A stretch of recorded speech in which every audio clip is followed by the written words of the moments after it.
ಓಂ ಶಾಂತಿ. ದಿನಾಂಕ ಆಗಿದೆ 30/9/2025. ತಂದೆಯು ಎಲ್ಲರ ದುಃಖವನ್ನು ದೂರ ಮಾಡಿ ಸುಖವನ್ನು ಕೊಡಲು ಬಂದಿದ್ದಾರೆ. ಆದ್ದರಿಂದ ನೀವು ದುಃಖಹರ್ತನ ಮಕ್ಕಳು, ಯಾರಿಗೂ ದುಃಖವನ್ನು ಕೊಡಬಾರದು.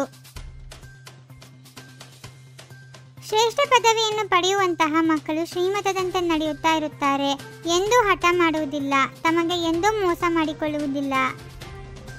ತಮಗೆ ತಾವೇ ರಾಜತಿಲಕವನ್ನು ಕೊಟ್ಟುಕೊಳ್ಳಲು ವಿದ್ಯೆಯನ್ನು ಓದಿ ತೀಕ್ಷ್ಣವಾಗಿ ಮುಂದೆ ಹೋಗುತ್ತಾರೆ. ಸರ್ವರ ಪ್ರತಿ ದಯಾಹೃದಯಿ ಮತ್ತು ಕಲ್ಯಾಣಕಾರಿಗಳಾಗಿರುತ್ತಾರೆ. ನೀವು ತಿಳಿದುಕೊಂಡಿದ್ದೀರಿ, ನಾವು ಆತ್ಮಿಕ ತಂದೆಯ ಸನ್ಮುಖದಲ್ಲಿ ಕುಳಿತಿದ್ದೇವೆ. ಯಾವ ತಂದೆಯನ್ನು ಯಥಾರ್ಥ ರೀತಿಯಿಂದ ಯಾರೂ ಅರಿತುಕೊಂಡಿಲ್ಲ.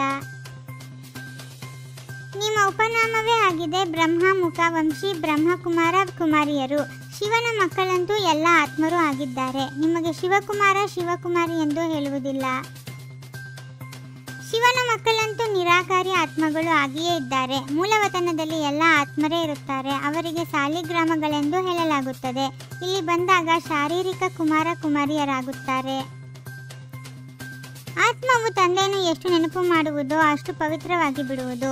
ಆತ್ಮಗಳು ಬ್ರಹ್ಮಮುಖದಿಂದ ಈ ಜ್ಞಾನವನ್ನು ಓದುತ್ತೀರಿ. ಚಿತ್ರಗಳಲ್ಲಿಯೂ ತಂದೆಯ ಜ್ಞಾನವು ಸ್ಪಷ್ಟವಾಗಿದೆ. ಕೃಷ್ಣನಾಗಲಿ ಅಥವಾ ಕೃಷ್ಣನ ಮೂಲಕ ತಂದೆಯಾಗಲಿ ಓದಿಸಲು ಸಾಧ್ಯವಿಲ್ಲ. ಕೃಷ್ಣನು ವೈಕುಂಠದ ರಾಜಕುಮಾರನಾಗಿದ್ದಾನೆ. ಇದನ್ನು ಸಹ ನೀವು ಮಕ್ಕಳು ತಿಳಿಸಿಕೊಡಬೇಕಾಗಿದೆ. ಈ ಸಮಯದಲ್ಲಿ ತಂದೆಯೇ ಎಲ್ಲರನ್ನೂ ಪಾವನ ಮಾಡುತ್ತಾರೆ. ಮೇಲಿನಿಂದ ಸತೋಪ್ರಧಾನ ಆತ್ಮವು ಬಂದು ದುಃಖವನ್ನು ಅನುಭವಿಸಲು ಸಾಧ್ಯವಿಲ್ಲ. ಸತೋಪ್ರಧಾನ ಆತ್ಮಕ್ಕೆ ದುಃಖವು ಸಿಗುವುದಿಲ್ಲ.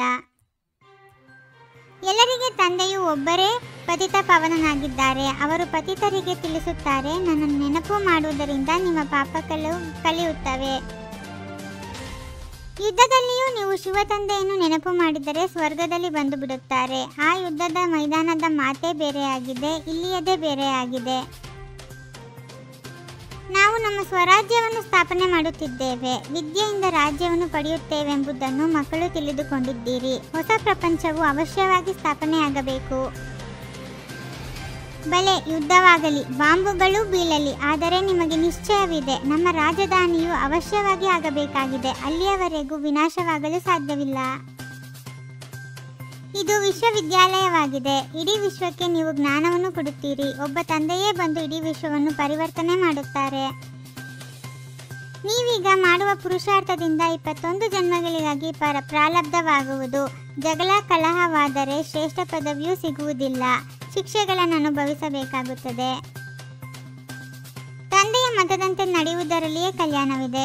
ತಮ್ಮ ಕಲ್ಯಾಣವನ್ನು ಮಾಡಿಕೊಳ್ಳಬೇಕಾಗಿದೆ. ಅನ್ಯರನ್ನೂ ಶ್ರೇಷ್ಠರನ್ನಾಗಿ ಮಾಡಲಿಲ್ಲವೆಂದರೆ ತಾವೇ ಕನಿಷ್ಠರೆಂದರ್ಥ.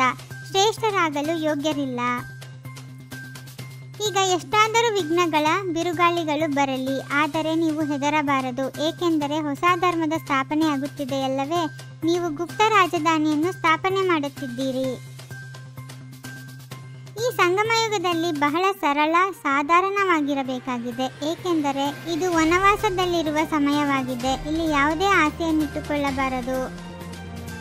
ಸಂತುಷ್ಟತೆಯ ವಿಶೇಷತೆಯ ಮೂಲಕ ಸೇವೆಯಲ್ಲಿ ಸಫಲತಾ ಮೂರ್ತಿಯಾಗುವಂತಹ ಸಂತುಷ್ಟ ಮನಿಭವ. ಎಲ್ಲಿ ಸ್ವಯಂನ ಪ್ರತಿ ಅಥವಾ ಸಂಪರ್ಕದಲ್ಲಿರುವವರ ಜೊತೆ ಸಂತುಷ್ಟತೆಯಿಂದಿಲ್ಲ, ಅವರ ಸೇವೆ ಸ್ವಯಂಗೂ ಸೇವೆಯ ಫಲ ಪ್ರಾಪ್ತಿ ಮಾಡಿಸುವುದಿಲ್ಲ, ಅನ್ಯರಿಗೂ ಸಹ ಇಲ್ಲ. ವಿಘ್ನಗಳ ರೂಪಿ ಕಲ್ಲನ್ನು ಒಡೆಯಲು ಸಮಯ ಕಳೆಯುವ ಬದಲು ಅವುಗಳನ್ನು ಹೈ ಜಂಪ್ ಮಾಡಿ ಪಾರು ಮಾಡಿಬಿಡಿ. ಶಾಂತಿ. 21 ಜನ್ಮಗಳಿಗೆ 21 ಪರಮಾತ್ಮನ ಮಹಾವಾಕ್ಯಗಳನ್ನು ಆಲಿಸಿ ಹಾಗೂ ನಿಮ್ಮದೇ ಆದ ಈ ಚಾನಲ್ಗೆ ಲೈಕ್ ಮಾಡುವುದನ್ನು ಮರೆಯದಿರಿ.